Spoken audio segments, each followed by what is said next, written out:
Bienvenue dans notre info été d'aujourd'hui. Cette semaine, nous nous intéressons aux mutations qui ont lieu dans le monde agricole. Aujourd'hui, nous nous trouvons à quelques 1300 mètres d'altitude à la métairie de Meringues dans les contreforts du Chasseral et nous allons rencontrer Isabelle Kempf qui est la présidente des paysannes et des femmes rurales du Jura bernois et vous essayez de défendre un peu la cause féminine dans ce monde quand même très masculin de l'agriculture. Et d'ailleurs, vous-même, vous avez monté une entreprise depuis pas mal d'années déjà et vous apportez un peu de douceur dans ce monde très masculin. Oui, en effet, nous apportons de la douceur avec nos glaces artisanales de Villeray. Eh bien, ce que je vous propose, Isabelle Kempf, c'est qu'on parle un peu de la situation de la femme dans l'agriculture après les informations et puis on va déguster une de vos glaces en attendant. Volontiers. Donc voici l'info du jour. Au menu de ce journal, un déménagement de taille à Bienne. Nous vous présentons le nouveau laboratoire de la Haute École spécialisée bernoise dans la capitale zélandaise et les avantages de ce déplacement. Elle s'élève dans les airs. À Annette, une fleur très spéciale est en train de fleurir. Vous verrez l'histoire de cette agave de 7 mètres. Et dans notre reportage Info été, le parcours d'Ania Messerli. Elle est agricultrice et a dû se battre pour pouvoir exercer le métier de ses rêves. Kenneth Hunt et une étudiante testent une machine de réhabilitation. Elle aide les personnes paralysées à réapprendre à marcher. Le laboratoire de la BFH qui accueille les machines vient de déménager de Berthoud à Bienne et pour Kenneth Hunt, c'est un pas important qui a été réalisé. Ici à Bienne, nous avons le département de microtechnique et de technique médicale. Et ce que nous faisons ici, c'est de la technique médicale. Nous avons beaucoup de collègues qui travaillent dans des domaines très proches, donc d'être réunis sous un même toit nous facilite grandement la tâche. On est plus efficace ainsi. Le centre névralgique du laboratoire, ce sont les machines. Les étudiants et les chercheurs peuvent s'éclater. On est en train de travailler pour trouver des améliorations. Une étude va par exemple être menée dans quelques mois avec cet appareil. On va l'apporter dans une clinique et faire des tests pour voir si les effets positifs de cette machine se confirment. Ici, la Haute École spécialisée bernoise a reçu une commande. Elle doit concevoir cette pédale. Lorsqu'il était à Berthoud, le laboratoire s'appelait Institut de réhabilitation et technologie de la performance. Il a été intégré à un autre institut de la BFH. Maintenant que nous sommes ici, c'est logique de fusionner ces deux instituts. Le HUSE, pour Human Centered Engineering, est un très grand institut qui compte plusieurs groupes de recherche. L'Institut de réhabilitation était une petite entité. Nous sommes maintenant un nouveau laboratoire au sein du HUSE.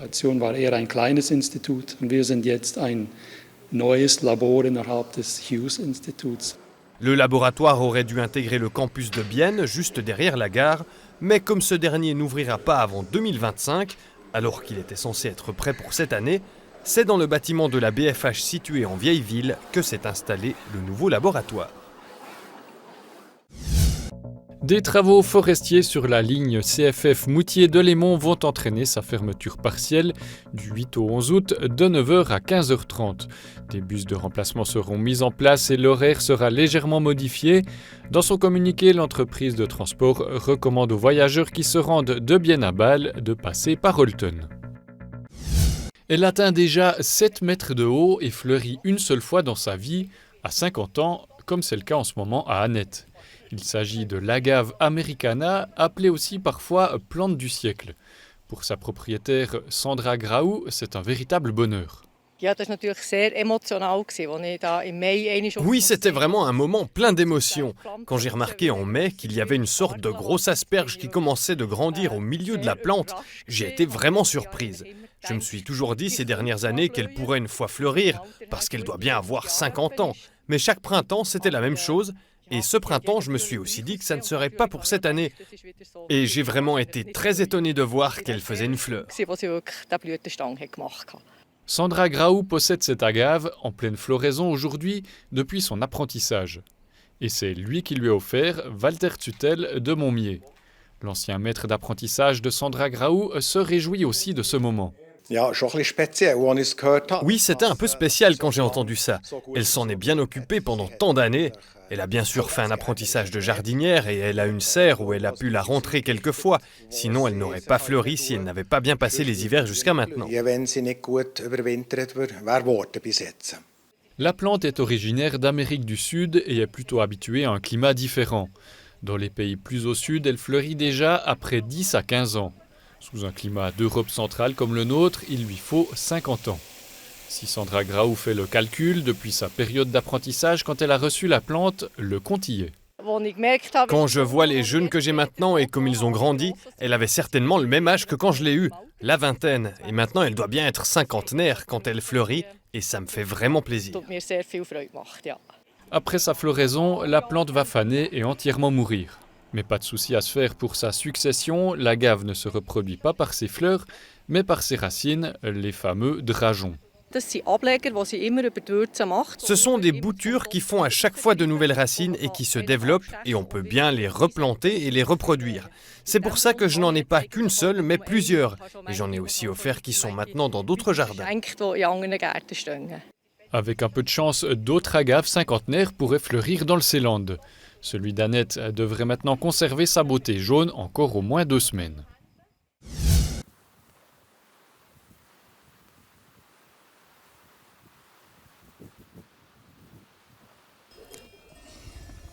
Eh bien, après avoir dégusté ces excellentes glaces artisanales fabriquées par Isabelle Kempf, nous sommes ici sur la terrasse de la métairie de Meringues, au milieu des pâturages, des vaches.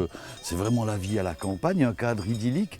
Mais est-ce que c'est vraiment la vie que vous aviez décidé de vivre? Non, en effet, c'est pas vraiment la vie que je voulais. Je voulais voyager, partir d'ici, pas forcément rester dans le monde rural. Et déjà, j'ai vécu dans une famille paysanne et du coup, je savais très bien le travail qu'il y avait et je ne voulais pas forcément vivre ça. Mais après, en ayant connu mon mari, j'ai suivi son parcours et voilà, ça s'est donné comme ça. Mais vous avez une formation d'agent de voyage, donc tenir un restaurant, ça va un petit peu dans ce côté-là, du côté du tourisme. Est-ce que c'est une activité qui vous plaît, ça ? Alors oui, bien sûr, c'est une activité qui me plaît. Et comme j'étais agent de voyage, j'ai travaillé en office du tourisme. Finalement, ici, j'ai des touristes et du coup, c'est vraiment, ça rejoint tout à fait mon métier de base, en fait. Donc oui, ça me plaît beaucoup. Et la fabrication de vos glaces, quel rapport ça a avec l'exploitation agricole ? Alors, à l'époque, on cherchait un autre moyen de rentabiliser mieux notre produit, notre lait. On s'est décidé à faire des glaces, on a fait des essais et du coup, ça tombait bien parce qu'en fait, pour le restaurant, on en avait besoin et voilà, elles étaient vraiment bonnes et on a continué dans ce sens-là. Et on s'est vraiment bien agrandi. Alors, on parlait de ce monde agricole un peu machiste, un peu dirigé par les hommes. Est-ce que ça a été difficile pour vous d'imposer cette activité, de dire non, moi je veux avoir ma propre petite entreprise et faire mes glaces à moi? Non, de la famille de mon mari, ils sont assez ouverts à ce que la femme fasse quelque chose d'autre. Donc oui, moi j'ai travaillé à l'extérieur et c'était pas un problème, ça n'a jamais été un souci. Que je travaille à l'extérieur et que je fasse quelque chose de ma vie en fait. Donc le fait de faire des glaces artisanales n'a pas été un problème pour mon mari. Donc c'est pas une lutte au quotidien pour vous de dire je suis une femme dans une ferme? Non, j'ai pas du tout besoin de lutter et de montrer le poing. C'est vraiment, on est vraiment ouvert, il est très ouvert à ça. Donc il m'encourage au contraire à avancer et à développer ce que j'ai envie de développer. Alors on va voir si c'est le cas pour toutes les femmes qui sont dans ce monde agricole. Et peut-être que parfois les parcours sont un peu plus compliqués que le vôtre. On va voir ça à travers un reportage justement d'une femme agricultrice. Ce veau âgé d'1 semaine ne va pas très bien. Anya Messerli l'encourage à se nourrir. C'est l'amour des animaux qui a poussé la jeune femme à quitter le gymnase pour se lancer dans l'agriculture. Elle gère son propre domaine depuis 2015 sur le Montaut.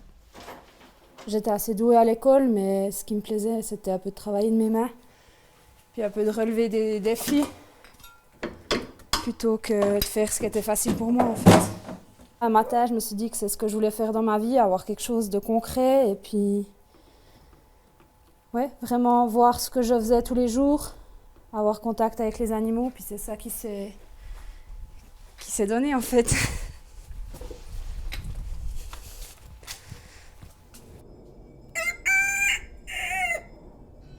Il y en a des animaux à la bergerie sur la rive, mais ce qui donne le plus de travail, ce sont les vaches laitières. Anya gère l'exploitation à part égale avec David, son compagnon et associé. Un statut qui lui vaut régulièrement des remarques. Dès son apprentissage, elle sent qu'elle fait exception à la règle. Pour trouver une place, ça n'a pas été non plus très facile du fait que j'étais pas du monde agricole et que j'ai dû... Ouais, j'y connaissais rien, que j'étais une fille, faut pas se mentir, quoi.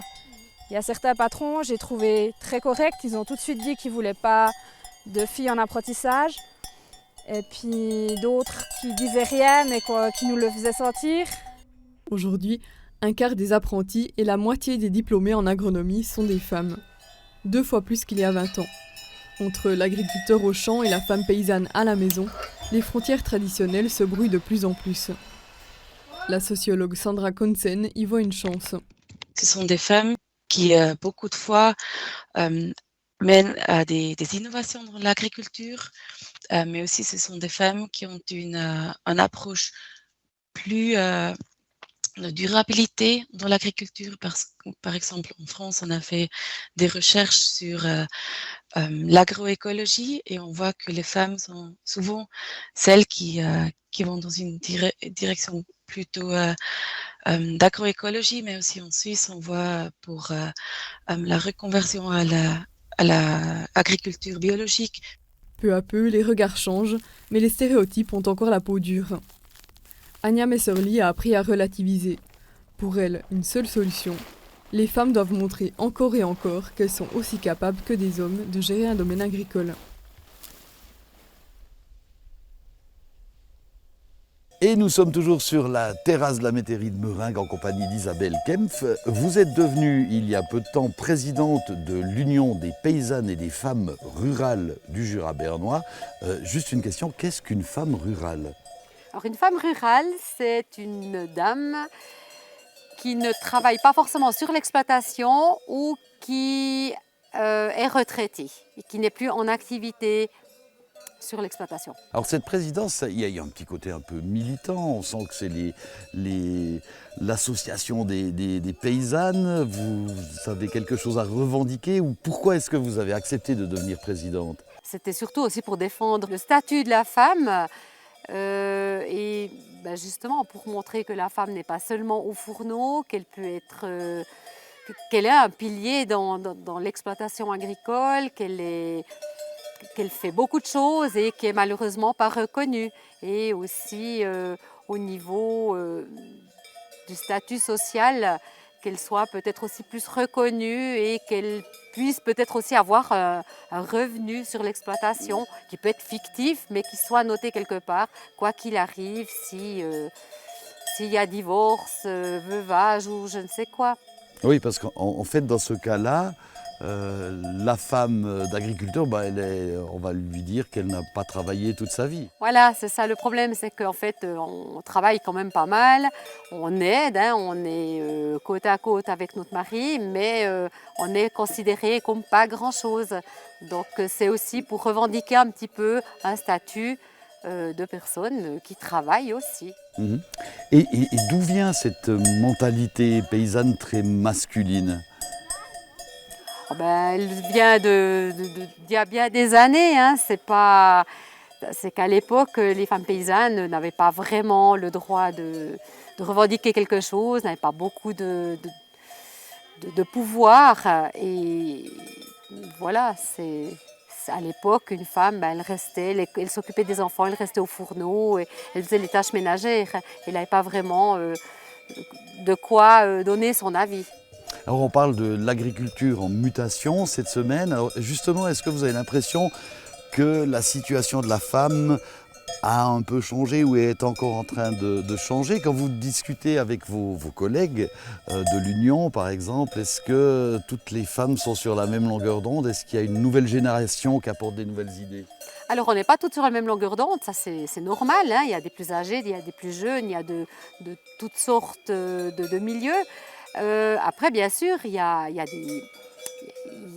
les jeunes qui sont là, qui n'ont pas du tout la même vision que d'autres. Oui, ça change beaucoup, ça change beaucoup.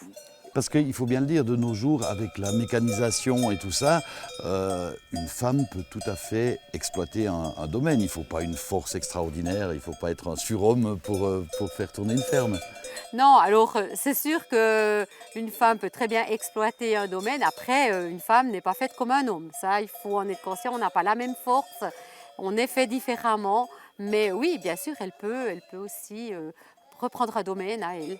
Mais elle travaillera en fonction de sa vision et elle n'aura peut-être pas forcément une même vision des choses qu'un homme. Isabelle Kempf, merci beaucoup pour l'accueil, merci pour la glace et bonne suite. Merci. Voilà, c'est la fin de notre info été pour aujourd'hui. Demain, nous allons nous intéresser à un sujet qu'on a abordé un petit peu avec Isabelle Kempf, la formation des nouveaux et des nouvelles agricultrices.